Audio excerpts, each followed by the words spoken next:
Hi folks, hope you're all well out there. Today's video is going to be about the Open Standards Matrix Communication Protocol. It's going to be quite an interesting one, I think, because it ticks most of the boxes everyone has for things like ease of use, privacy, security, and so on for instant messaging and online chat forums. And as we've already seen with many that already exist, even say for example Signal, they tackle security, ease of use, but they do not tackle things like privacy very well. You must provide an email address or a cell phone number or whatever to register.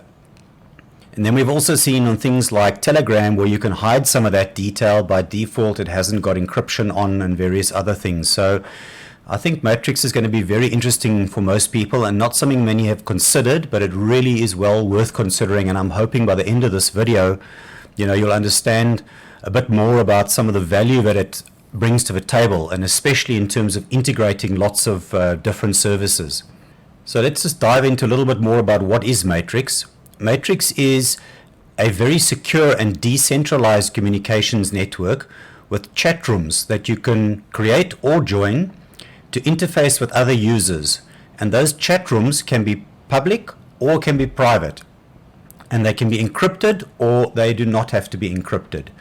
It has a lot of mainstream acceptance though, because it already has pretty mature apps for Windows, Mac OS, Linux, and 2 excellent mobile apps as well for Android and iOS. Or you can also alternatively even just use web browser to access the service. So lots and lots of ways to easily access it. Its initial goal was to fix the problem of fragmented communications and to try and make it as easy as email is between different services. So for example, you don't have to worry if your friend is on a different email service. All you need to know is what their address is, pop a message and it gets through. And it's not like something like, say, Facebook or Slack or something similar where you're really only communicating with people with inside that own walled garden. The idea of Matrix was to really try and interconnect and bring it all together and make it as open as possible.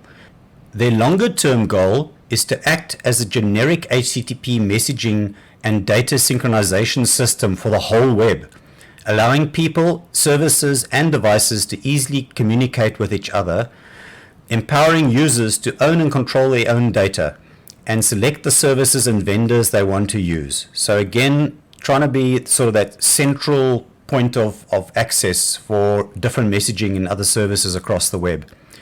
So in other words, they were not looking to lock their users into one centralized walled garden. And their name Matrix comes from the provision of a structure in which all communications can be matrixed together. So nothing to do with the movie, unfortunately. So these are some examples of what you can actually do with Matrix.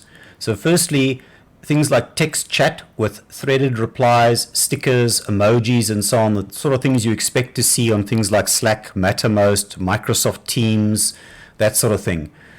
Then also, it can act as an instant messaging application. So things like Telegram, Signal, WhatsApp, that type of thing, whether you're doing instant messaging between individuals or to very, very large groups as well. It can handle that as well. Then obviously things like voice chat, video chat, you can attach files and transfer files between people or groups. It offers moderation of chat rooms.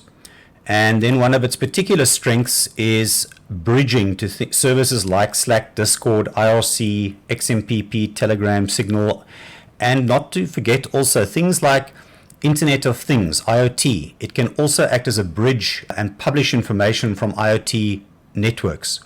And then just lastly, what I want to mention on this slide is that the discoverability aspect is actually quite important. How many of you, for example, have gone off and joined networks like XMPP, IRC maybe, other secure services I've covered before as well in some of my other videos like RetroShare, Hubzilla, or whatever the case is. If you can't be found, if it's your choice that is to be found, if you can't be found, the problem becomes that you're sitting in isolation and none of your friends or family or anybody is there and can even find you. So you can optionally turn on and provide things like one or more email addresses, one or more telephone numbers, and that can help other people find and discover you. You know, that is your goal. Quite a few people want to join a network with their friends and family. So you can do that, or no, you don't have to provide any of that. And in fact, you do not have to provide any email address or any phone number to register for the service either. So that's obviously where the privacy aspect is fully covered from the Matrix side. You can choose any username and password to get going. So let's just briefly have a look at bridging with Matrix, because it's an important aspect, again, of interconnecting lots of different services within Matrix. Officially, they do support bridges for IRC, Slack, Mattermost, and XMPP. And then there are also third-party maintained bridges that are listed here. And you'll see amongst others, there even Signal, Telegram, WhatsApp, and so on and more. And in the case, for example, of IRC, it can even act as an IRC bouncer, because if you remember from my video on IRC, one of the things I mentioned is it's all instant. There's no history whatsoever. And your nick, if you're not actually logged in and using it, it's not gathering any history of conversation. And for example, you will also lose access to that nick if you don't make use of it, you know, after a predetermined time. So Matrix will keep you logged into one or more rooms, whichever you're registered with on IRC. It'll act as a bouncer, creating all this history for you and keeping your nick alive at the same time. So it provides a great complementary service to something like IRC and adding a lot of value there. Things like RSS, I'm actually using an RSS bot in one of my rooms that I've created. And what it's doing for me is it's automatically reposting everything from my other social media posts that I've done elsewhere. It is actually posting into one of my Matrix rooms, and I'll show that to you just now when we have a look at the user interface. As was mentioned in the very first slide, Matrix servers can work standalone as decentralized servers, or they can also federate, which allows users to join and interact on rooms across any of the other federated services. Just to clarify though, Matrix is actually the name of the communication protocol used. It's not actually a name of a specific network. It really is a protocol interconnecting these various servers and clients. It's an open standard, so anyone can create client apps or even server-side services. It is best known though by its big flagship server instance at https://matrix.org. And one of the best known cross-platform clients is called Element. It actually is maintained by the devs themselves. But there are also many other excellent ones, so have a look at them, because the thing is they also offer other features and things that you don't necessarily maybe find in the sort of flagship Element client. The messages are not stored on a single server, but they are replicated across all servers where users are participating in a given conversation. So we can look on this page here. This is the Matrix website, where they describe in quite a bit more detail what I've already been listing, you know, fairly briefly. There was, for example, IoT that I mentioned earlier. And this one I just want to stand still on about how it works here. There's no single point of failure or control where a conversation spans multiple servers. And even if a server goes down, the conversation continues uninterrupted elsewhere until the server's online again. So this means that hosting or joining additional decentralized servers is actually a good thing. Many do use matrix.org as their server, especially if you're registering for the first time. But servers can be hosted within organizations, at homes, on a VPS at a hosting service, or anywhere else. So this diagram here that they've put in here, this interactive diagram, is really showing what happens if you are one user here logged into one server instance or a room on a particular server instance. It's replicating across to that same room where other users are logged in and participating.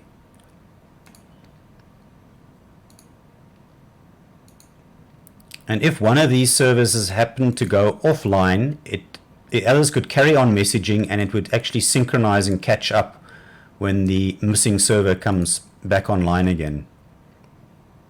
So it's got quite a good measure of resiliency and redundancy built in as well. So apart from its ease of use, because it works very much like Signal or similar messenger services, complete with read receipts, typing notifications, presence, etc. Its claim to fame really is how secure and redundant you can make its rooms and its devices. And rooms are very much like groups or channels that you'll find on other social networks like Slack or Microsoft Teams. Essentially, you can end-to-end encrypt a room so that even the hoster or the server admins cannot access its contents.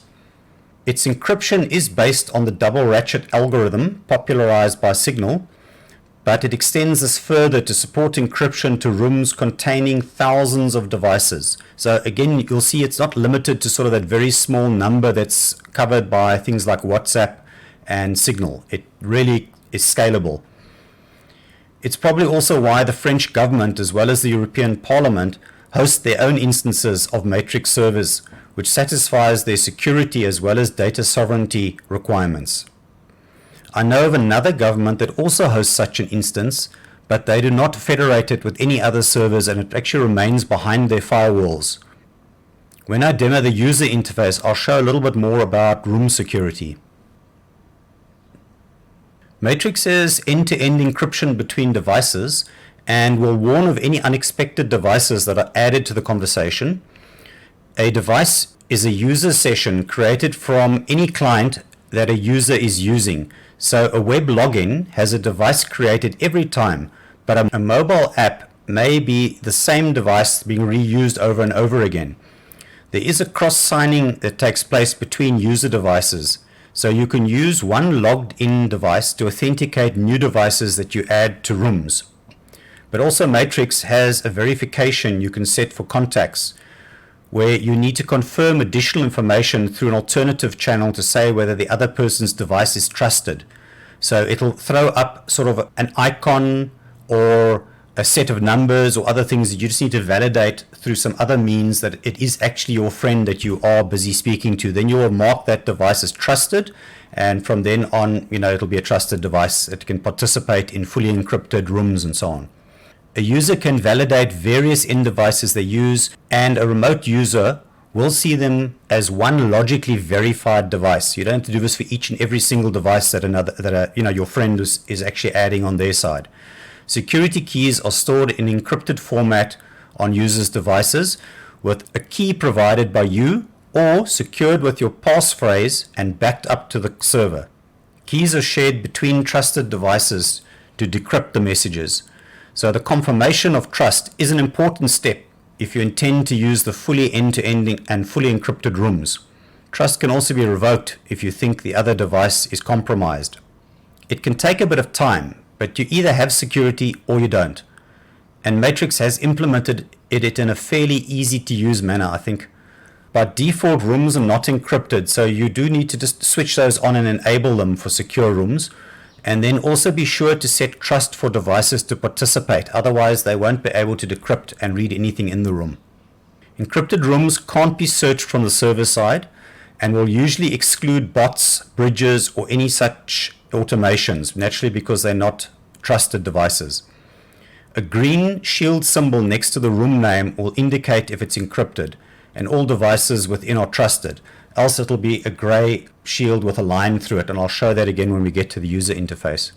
On the privacy side, to register, you only need to provide any username or password that you choose.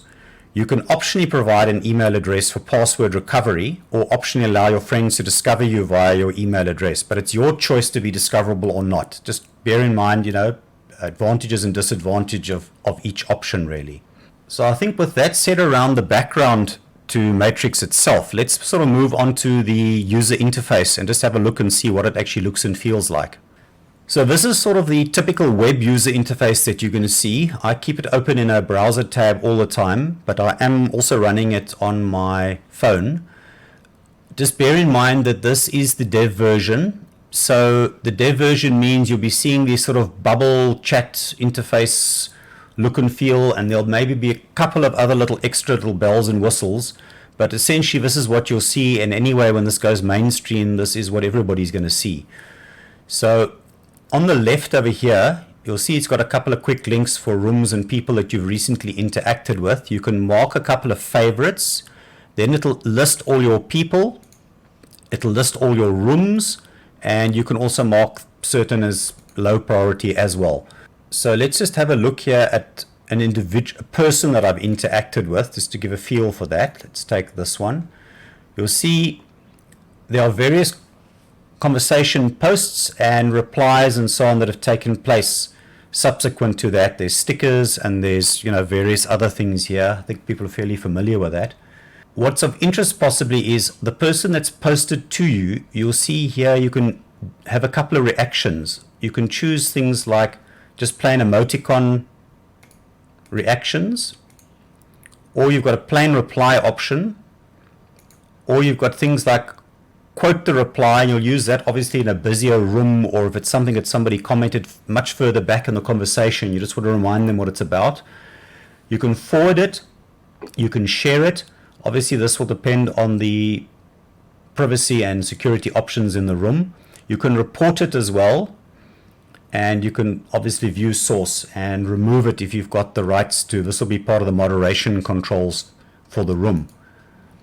To post something new in response to somebody, or whether in a room, you can obviously type your message over here where I'm standing at the bottom, but you can also upload a file, you can add emoticons, you've got various stickers that you can also add to the conversation, or you can add a voice message, and that's just going to record it as a voice clip and pop it in, just like I think you're used to seeing on WhatsApp and Telegram and so on.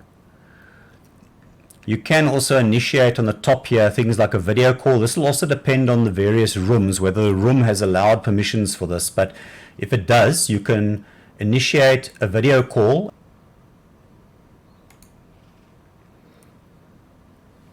If you click on it, it's going to bring up this connecting with Jitsi.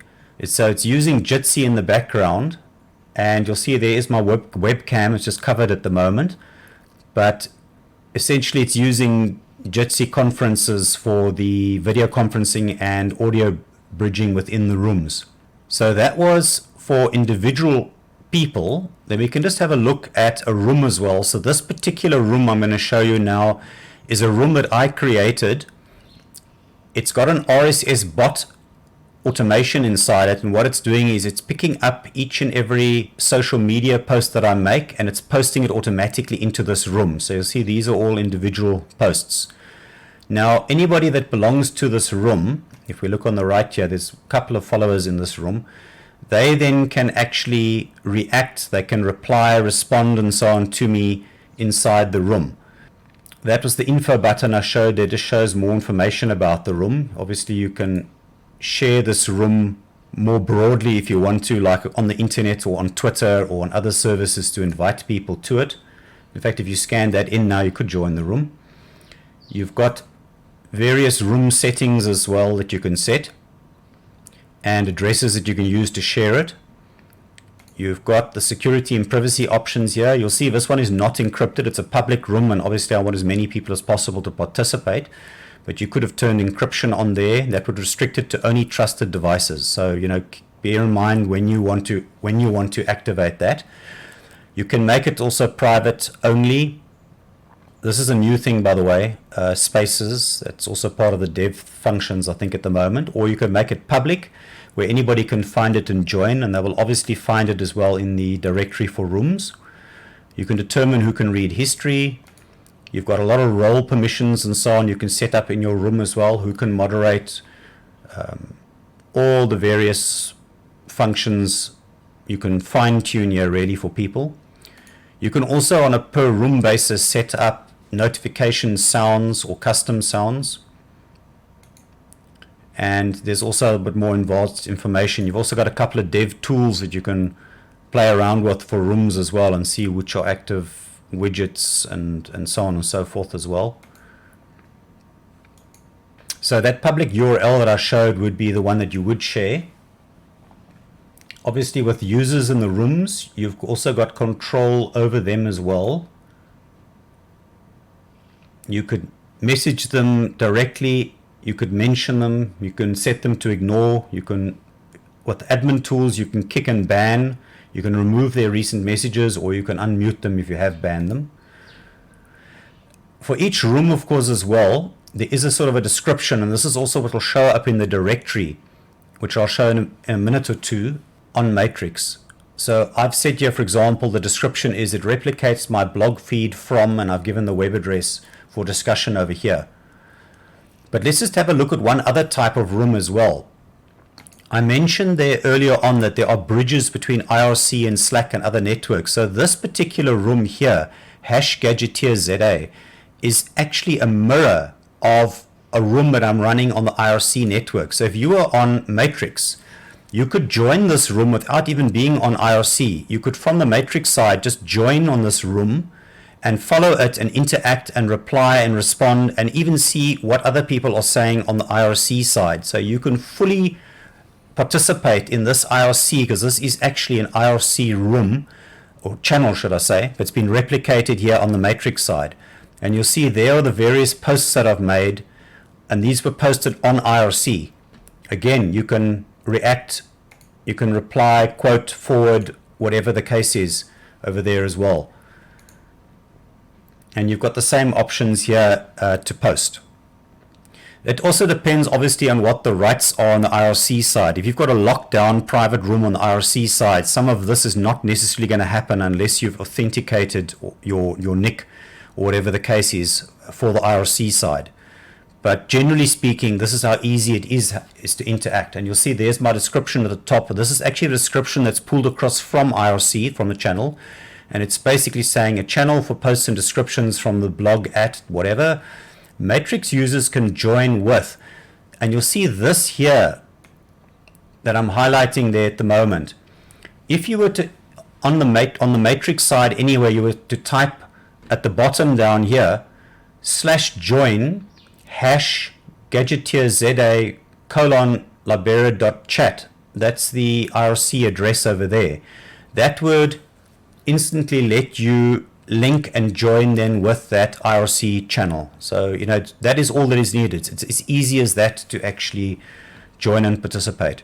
So I did say I've mentioned discoverability. So how do you find all these hundreds and hundreds and thousands of rooms that exist on the Matrix network already? Well, obviously here you can filter who you're already following, but otherwise you would click over here on this where it says explore rooms. If you click on this, it's going to bring up a default list of rooms, and it'll be as easy as some of them give you the option to preview. You've got the option to join, and then you'll be subscribed and they'll appear here on the left with all the history and so on. It also gives you an idea of how many people are participating. So it's sorted at the moment, I think, in order of participation. 23,901 people subscribed to Matrix HQ, and there's obviously a whole bunch of different ones. You'll find often, like you've got on IRC, a lot of devs and software projects present. You'll find the same thing on Matrix. So things like Manjaro, Tasmota, Raspberry Pi, learning Japanese, Python, whatever else. Just gives you an idea. But the other thing you can do, of course, is type here as well to find. So, you know, I could type programming and let's see what comes up. Well, there's Rust, Haskell, machine programming, Go. So you really just got to search around a bit and, you know, see what's available.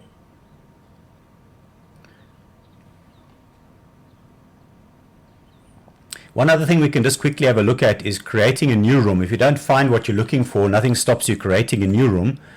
And again, you'll just give it whatever name, you know, you want to type in there. There's your topic description, is what will also appear in the discovery search. And you can decide whether it's a private room by invite only or it's a public room. You could give it a custom address here if you want to. And you can also block anyone that's not part of Matrix.org from ever joining. This means it'll restrict it to people that are registered on this, on Matrix.org. In other words, probably nobody from Bridges or other federated services. It's your choice, you know, if you want to do that. And then, as I've showed before, on the room settings itself, you'll go and set things like the permissions and whether it's encrypted or not. These are the room settings. You can set an icon as well for it here, the published room address. You can decide whether it's published to the directory or not, whether URL previews are allowed or not. Your security and privacy settings will be here, whether it's encrypted or not. Just once it's enabled, you can't disable it because it's actually encrypted. The content's actually physically encrypted. You can decide about the joining here. We've seen that before, the history. We've done roles and permissions already. So that's pretty well much that really for that side. I think the last thing I really just want to show about Matrix maybe is the settings. I'm going to have to gray a couple of things out here, so just bear with me if you've got a couple of details being blocked out. So starting out with things like your general settings, you've got your display name that other people will see. You can there's obviously where the monetization comes in. You can upgrade on matrix.org if you want to put your own, use your own domain. You've got your password changes, your email addresses, and your phone numbers that you can add for discoverability purposes. You don't have to put those in at all. They're just for discoverability. And then you've got things like settings for the identity server that you're going to make use of. There's a default one, but if you had a custom one, you could, like inside an organization or something else, you can set that. And then also just managing integrations, and that's obviously where you'll deactivate your account and fully remove everything. Then under appearance settings, you've got themes. I've got the dark theme set at the moment. You can go light, or you can say match your system theme. You've got a couple of things. You can just check your font sizes as well. You can set custom sizes, and you've got a couple of advanced options there as well. Then under notifications, quite a rich selection of settings you can adjust here as well.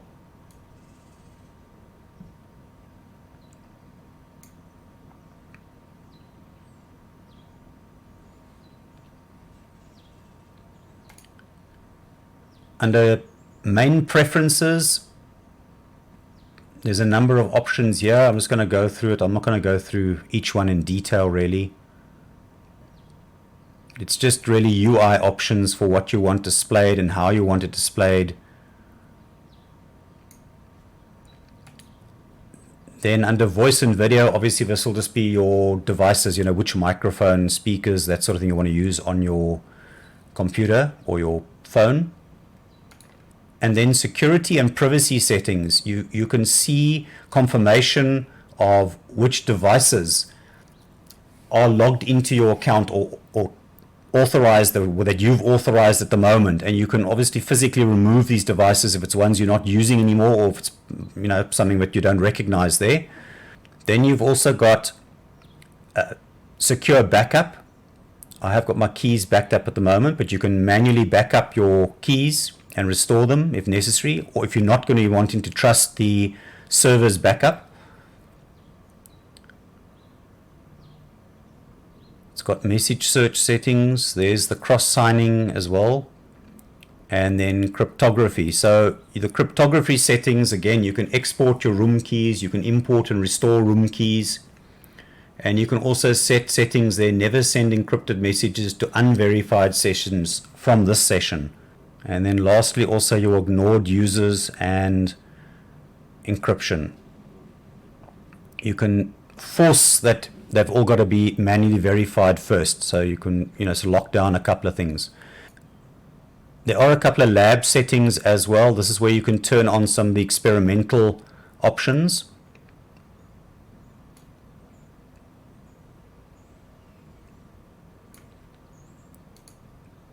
And then lastly, just really a help and about fault reporting, that sort of thing, bug reporting. So that really is about all I can show at this stage without making this too super long. So in wrapping up, Matrix can really serve the purpose of being very secure for communications, for government officials traveling abroad if necessary, but it can also operate as a fully fledged secure instant chat alternative to things like Signal or WhatsApp for anyone, whilst it ticks all the boxes that many of these instant messengers do not. Things like security, privacy, discoverability if you wish, decentralization, no tracking, no adverts, or even things like self-hosting if you wish. I'll leave some links also below the video for further information. And yeah, I hope you all stay safe out there and hope to see you in the Matrix sometime, or otherwise I'll see you in my next video.